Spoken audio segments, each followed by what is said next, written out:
کہ دیکھیں اعمال لکھے جاتے ہیں، نیک اعمال ان کے لکھے جاتے ہیں جن کا اللہ پر ایمان ہو،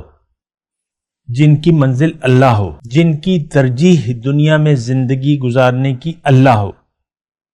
اور آخرت کی کامیابی ان کا مدعا ہو، وہ آخرت میں کامیابی چاہتے ہیں، ان کے یا جو رسول پاک صلی اللہ علیہ وسلم پر یقین رکھتے ہیں کہ ان کے اسوہ حسنہ جو ہے میرے لیے مشعل راہ ہے، یا وہ لوگ جو صاحب ایمان لوگ ہیں اور وہ یہ یقین رکھتے ہیں کہ قرآن ہمارے لیے باعث ہدایت ہے اور اس سے میں اسی قرآن کی ہدایت کے مطابق ہی میں نے زندگی گزارنی ہے۔ اور اگر آپ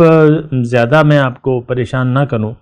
تو سورہ انعام کی آخری رکوع جو ہے کہ قل ان صلاتی و نسکی و محیایا و مماتی للہ رب العالمین، اور پھر انی وجہت وجہیہ للذی فطر السماوات والارض حنیفا وما انا من المشرکین۔ تو دیکھیں یہ دو قسم کے لوگ جو ہیں، یعنی دو آیات جو میں نے ابھی پڑھی ہیں، یہ اگر کسی نے نہیں سنی تو وہ سن لے، سورہ انعام کی آخری آیات ہے۔ اگر کسی نے نہیں سنی ہے اور کوئی دلچسپی رکھتا ہے کہ کن لوگوں کے اعمال جو ہیں وہ سیدھے ہاتھ والا فرشتہ لکھ رہا ہے، تو یہ وہ لوگ ہیں۔ یہ اگر آپ دیکھنا چاہتے ہیں تو آپ دیکھ لیں، اس کو سن لیں۔ بہرحال اس وقت میں اس کی تفصیل نہیں کر رہا کیونکہ وہ تفصیل گزر چکی ہے، لیکن میں آپ کو صرف آپ کو یہ بات کہہ رہا ہوں کہ یعنی سیدھے ہاتھ کا فرشتہ، میں آپ کو جو بات کہہ رہا ہوں اس کا خلاصہ یہ ہے کہ ہمارے دنیا میں اس وقت جو 7-8 ارب لوگ ہیں، جتنے بھی ہیں، ان میں سے بڑی کم تعداد ایسی ہے، وَقَلِيلًا مَا تَشْكُرُونَ، بہت کم تم شکریہ ادا کرتے ہو۔ تو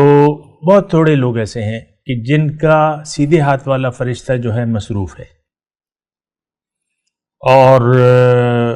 اور کافی سارے، اکثریت ان لوگوں کی ہے جو نقصان میں جا رہے ہیں سورہ عصر کے حساب سے۔ جو ایمان والے ہیں ان کے نیک اور برے اعمال کا حساب کتاب ہو رہا ہے، اور جن کا ایمان باللہ نہیں ہے ان کا تو سیدھے ہاتھ والا فرشتہ تو فارغ بیٹھا ہے بالکل، وہ تب حرکت میں آئے گا جب وہ ایمان لے آئیں گے۔ اسی طرح ہم ایمان باللہ جب لے آئیں گے حقیقی معنوں میں، اور اللہ کو اپنی منزل قرار دے دیں گے، اور اللہ کو زندگی موت اللہ کے لیے وقف کر دیں گے، اور اللہ کو لبیک کہہ دیں گے، اور اس کا کوئی شریک ساجی نہیں ٹھہرائیں گے اپنی عملی زندگی میں، تو تب ہمارا نیکی کا فرشتہ جو ہے وہ حرکت میں آئے گا۔